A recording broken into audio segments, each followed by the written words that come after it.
Hey everybody, Nick Espinoza, your chief security fanatic here. Don't forget to subscribe. And it's Sunday, so we are doing breaches of the week. And this week in data breaches, absolutely insane as always. We're talking PayPal, Workday, Panera, Manpower, Intel, the House of Commons for Canada, and a whole bunch more. So thank you very much to Lauren Carlson, Sanders Slidnerink, and Jacqueline Wolf, who sent me a lot of this information. No time to lose. Let's dive right in with Equilibria Mental Health Services in Philadelphia. They apparently had a phishing attack in June that targeted about 500 people across that city. Now, the information taken was mailing address, telephone numbers, health insurance plan information, and or a person's self-reported reason for seeking mental health services. Equilibria said that basically some of their patients received a phishing email sent from a compromised email address that duped patients into providing sensitive information. The email instructed the receiver basically to open up a document and sign it, as well as provide email login information. So heads up to you, if you use Equilibria Mental Health in Philadelphia, you might want to check in. Moving on, let's head on down to Florida and talk about CPAP Medical. I'm assuming that has everything to do with the CPAP device that helps you breathe. The organization said that they had a data security incident in mid-December of last year. The attackers may have taken social security numbers and protected health information in this hit, and they've informed HHS that 90,000 people are caught up in this. So best of luck to you, CPAP medical patients. Moving on, let's do our mini segment real quick, simply entitled, If You Just Spent Money on Cybersecurity, You Wouldn't Be Getting Sued, You Wouldn't Be Losing Your Reputation, and we sure as heck wouldn't be talking about you right now. And first up on the chopping block is Panera Bread. They just agreed to pay a $2.5 million class action that was basically filed last June due to a March 2024 data breach that impacted their online ordering, point of sale systems, kiosks, all that kind of stuff. And essentially, social security numbers were caught up in that for some of them, but they are claiming 147,321 victims. So if you got caught up in Panera, former employer or of yours or a patron, you might want to check in and eventually get paid. Moving on. U.S. law firm Kelly Dry. Basically, they have a new lawsuit over a data breach that exposed apparently former clients, employees, and others. This was filed in New York State, and basically we are talking names, dates of birth, social security numbers, and driver's license caught up in this. So if you get all your law things done at Kelly Dry, definitely want to check in.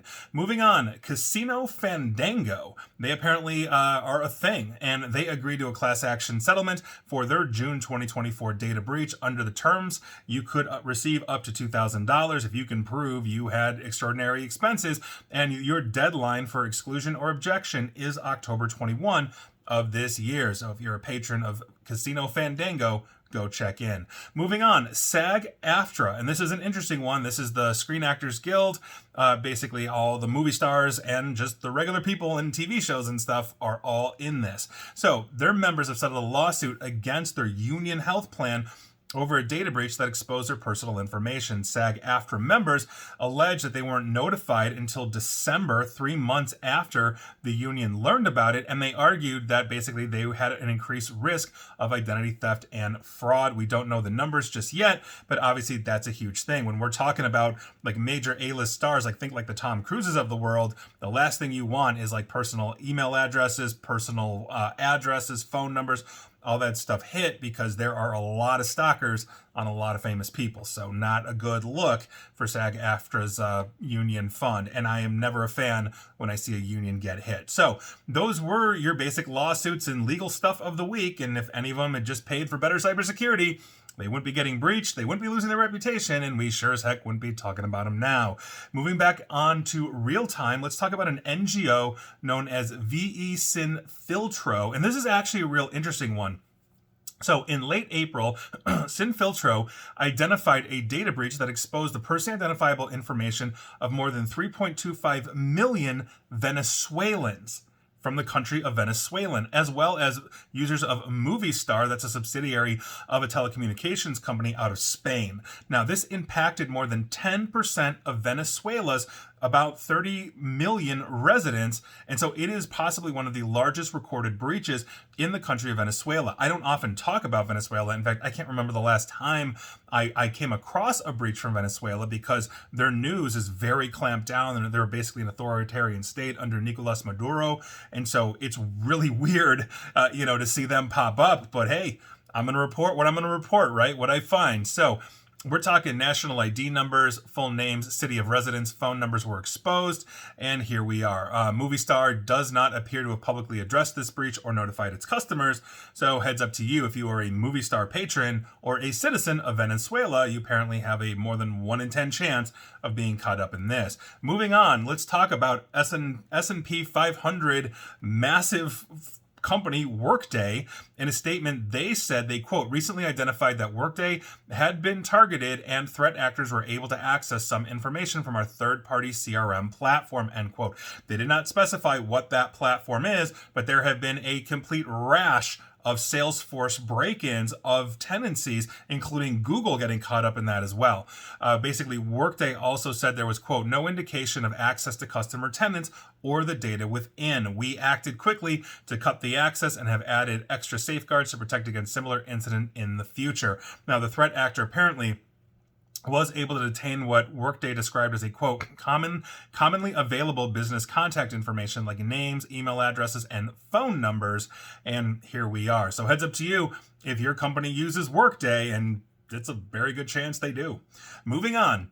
Fundamental Administrative Services, LLC. They just confirmed they got the protected health information of 56,235 individuals potentially compromised in a cyber attack. Now, apparently there was unauthorized access from October 27th of last year through January 13th of this year, and exactly the data that you would think for that long of time was accessed. Names, dates of birth, social security numbers, driver's license and state IDs, financial account information, medical information, insurance information, Medicare, Medicaid plans, and basically they said they're reviewing their policies and procedures, but if you use Fundamental Administrative Services for your Fundamental Administrative Services, check in. Moving on, let's head on over to New York State and talk about the Business Council of New York State, because on August 15th, they reported a breach affecting their internal systems. Apparently, this happened between February 24th and 25th of this year, according to their notice, and we're talking names, social security numbers, dates of birth, state IDs, financial details, medical and health insurance information. So if you're a member of the Business Council of New York State, you know what to do. Moving on, staffing company Manpower, one of the largest staffing companies in the entire world, has confirmed a data breach that impacted 144,189 individuals. They filed with Maine, and Manpower said that one of its franchises located in Lansing, Michigan, basically got hit. So the breach occurred months ago, and they detected unauthorized access January 20th, I assume, of this year. So if you're getting staffed by Manpower or work for them, you definitely want to check in. Moving on, let's head on over to the United Kingdom and talk about Colt Technology Services. They announced on August 14th that some support services had become unavailable due to basically their systems being taken offline due to an incident.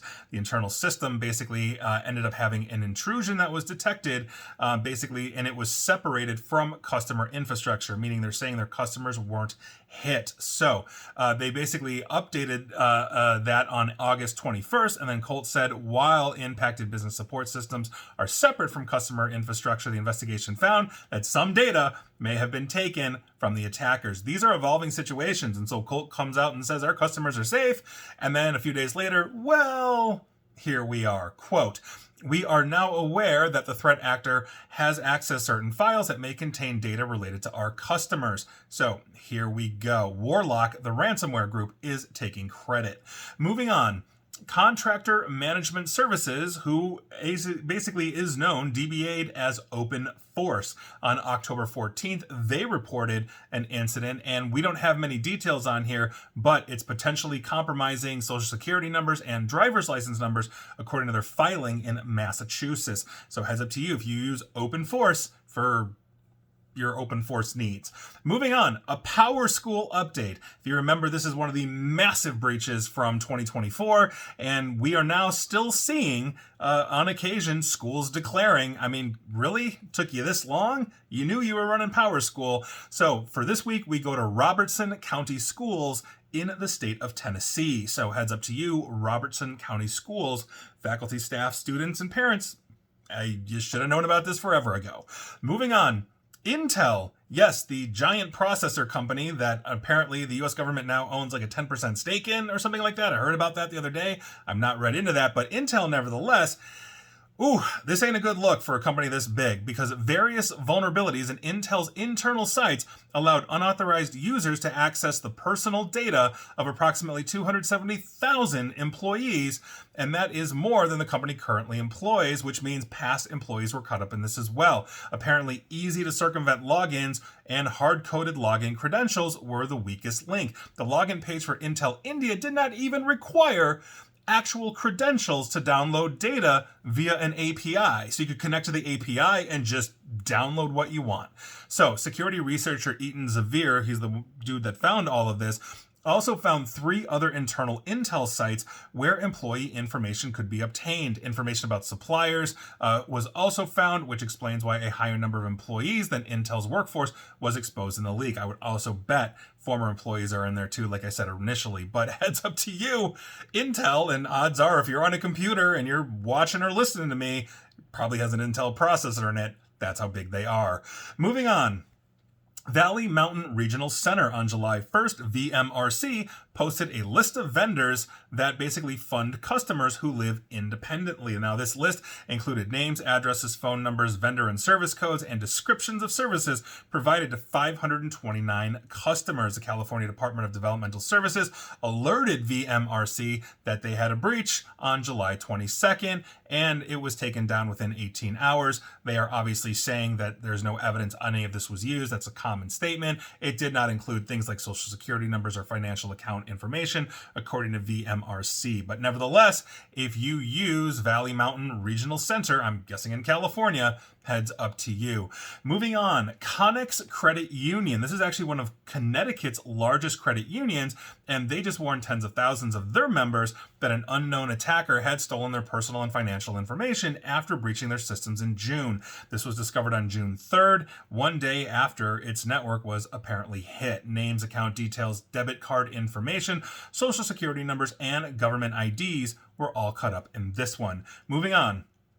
Let's talk about North Korean state-sponsored hacking group known as Kimsuky. Now, this is also, I think, another interesting one, and it put a kind of a smile on my face. So, Kimsuky reportedly suffered a data breach after 2 hackers who described themselves as the opposite of Kimsuky's values stole the group's data and leaked it publicly online. Good for you, those North Korean jerks. Anyway, this is an 8.9 gigabyte dump, and it's currently hosted on Distributed Denial of Secrets. That's a very common leak website. And among others, the data contains phishing logs with multiple dcc.mil.kr, that's Defense Counterintelligence Command emails, I believe, for the record, in South Korea. It also had a 7-zip archive containing the complete source code for South Korea's Ministry of Foreign Affairs email platform known as KEBI, including web, mail, admin, and archive modules, meaning the North Koreans basically had a ton of stuff on how to get into South Koreans. On top of it, basically, it had references to South Korean citizen certificates and curated lists of university professors. It also had a PHP generator toolkit for building phishing sites with detection evasion and redirection tricks. It had live phishing kits in it, Cobalt Strike loaders. Cobalt Strike is a very sophisticated platform for hacking, reverse shells, a whole bunch of other stuff, and on and on and on. But it's always nice to see when state-sponsored hackers get hit because we get a kind of an insight into how they're operating, but it also disrupts their operations, and coming from adversarial states, that's never a bad thing. Moving on. Education Technology Solution Company Kokomo Solutions on August 5th, they filed with California and basically disclosed an unspecified number of individuals had information compromised by an unauthorized third party, exposed files that pertain to the LA Unified School District Los Angeles. I swear your school district gets hit at least once a year. I don't know how many times I've reported on LAUSD. Anyway, they discovered the unauthorized access on December 11th of last year. And so it took them nearly 8 months before they disclosed what happened to victims. That's a great look there, Kokomo Solutions. And so heads up, once again, if you have a kid or you're in the LA Unified School District in Southern California, you might want to check in again. Moving on, let's head to the Great White North of Canada and talk about their House of Commons. The lower house basically is currently investigating a data breach after a threat actor reportedly stole employee information in a cyber attack this past Friday. And while the House of Commons basically has yet to issue a public statement, CBC News in Canada reported that the House of Commons staff were notified of this breach this past Monday via email. The alert states the attacker exploited a recent Microsoft vulnerability to gain access to a database containing sensitive information used to manage House of Commons computers and mobile devices. During the breach, the threat actor also stole employee data that isn't publicly available, including names, job titles, office locations, and email addresses as well. So if you work for a member of parliament in the lower house, you definitely want to check in, eh? Moving on, PayPal. Another massive company, I swear, this week. A data set allegedly containing 15.8 million stolen PayPal credentials, including login emails and plain text passwords, was posted on a well-known hacking forum. The attackers claim this data was stolen in May of this year, but PayPal is denying this. And in a statement to Tom's Guide, where I'm getting this information, PayPal said, and I quote, "The exposed information is related to a security incident," end quote, back in 2022, and not the result of a new breach. So either way, go change your password for PayPal, whether it's them or not. And if we do find out it's them, you know I'll be talking about them again, because no transparency through a data breach is no way to go through life, son. And with that, let's talk about our finally for today. And I think this one is interesting. This is seriously not cool, but I honestly do get it. And we're going to talk about the UK government real quick, because the British government spent $3.2 million US on a secret legal order preventing journalists from reporting a data breach that put almost 19,000 Afghans and their families at risk. This is according to records obtained by the New York Times. Now, if you recall, I actually did essentially I talked about this data breach, I want to say it was a couple of months ago or so, on Breaches of the Week's segment here. And this was obviously a huge issue, because those Afghans were those that were helping basically the United Kingdom and U.S. forces in Afghanistan as translators and all of that. So obviously these are very sensitive people, and now that the oppressive Taliban has taken over, these could be targeted for executions essentially as enemies of the state, or enemies against the Taliban, or whatever they call them over there. So this breach happened in 2022. If you recall, it exposed the personal details of thousands of Afghans, as I just mentioned, who work with British forces prior to that takeover in 2021. And so the government at that time, led by the Conservative Party, went to England's High Court to obtain an order barring anyone from disclosing the breach, even to people whose lives were feared to be at risk from the Taliban as a result. And that's one of my big issues with this, is that if I'm one of those Afghan translators, or, related to an Afghan translator, I would want to know as fast as humanly possible that I could potentially be out there. I need to take precautions for myself. But the order basically said you couldn't even tell them. So journalists also, for the record, were prevented from reporting on the existence of the court order itself. So they couldn't even say we're under court order and we can't talk about a data breach. They just couldn't talk about it at all. So the government's legal action began in August 2023, when journalists first asked the Ministry of Defense about the breach, and continued until the order was lifted last month. So I guess it was about a month or two ago that I talked about this. Now, it cost the British government £2.4 million, as I said before, 3.2 million American or US, according to the information that was disclosed in response to a Freedom of Information request. Government ministers involved in the decision have since defended that legal order. So that's known in Britain as a super injunction. Now, they argued that it was necessary to protect the people whose personal details had been disclosed. The direct result of that data breach, Britain spent at least £400 million, that's like 500 million and change US, on a secret program to relocate 4,500 Afghans to the United Kingdom. But the government's unprecedented use of this super injunction has now intensified questions about the freedom of press in the United Kingdom. The British government has also said that it upholds free speech, but that it balances the right with the need to prevent violent disorder, hate crimes, and the swaying of trial juries.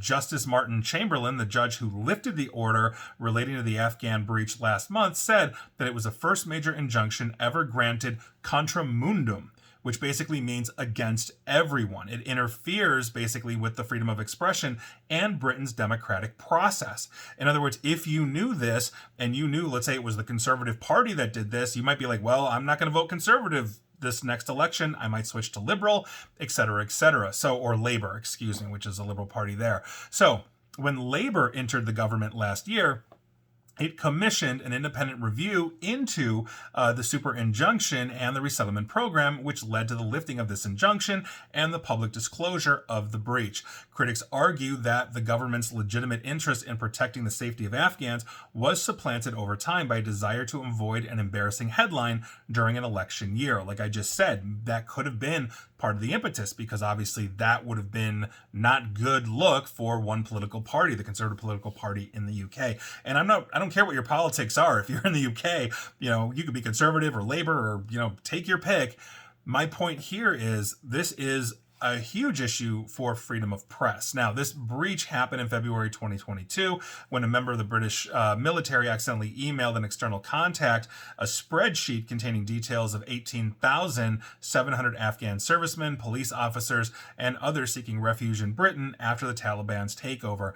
And again, I think the big issue here is I can understand the need for, let's say, national secrecy. If there's some kind of urgent situation that needs to be addressed and you don't want to alert the public because there could be a panic, a riot, something could be harmful. I get that, but there has to be transparency in the long run. And my biggest issue here is that basically nobody notified the Afghans. And now I'm assuming they didn't notify the Afghans because the Afghans would have then gone to the New York Times or wherever outside of the UK to say the UK just got us all breached and therefore they wanted to maintain operational security. But I think the more important thing here isn't necessarily the optics of politics, if that was one of the reasons. I think the issue here is the survivability of those Afghans. And if they don't know that data is out there and the Taliban gets wind of it, they could just be living an unassuming life, in Kabul or wherever they are in Afghanistan. And the next thing you know, the Taliban's kicking in the door, dragging them out to the street and shooting them. So this is a big, big thing. Not to mention freedom of press. We should have transparency. Nobody wants to cause a panic, but if we don't have all available information, good, bad, or ugly, then quite frankly, people are going to jump to conclusions. And here we are, especially in a day and age of misinformation and conspiracy theorists just getting reinforced left and right with demonstrably false information. This doesn't help. So I'll leave it at that.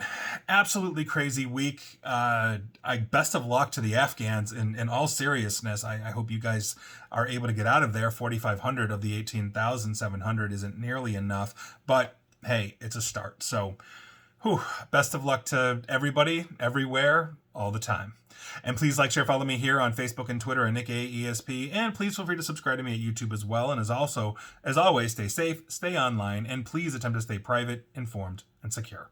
Take care.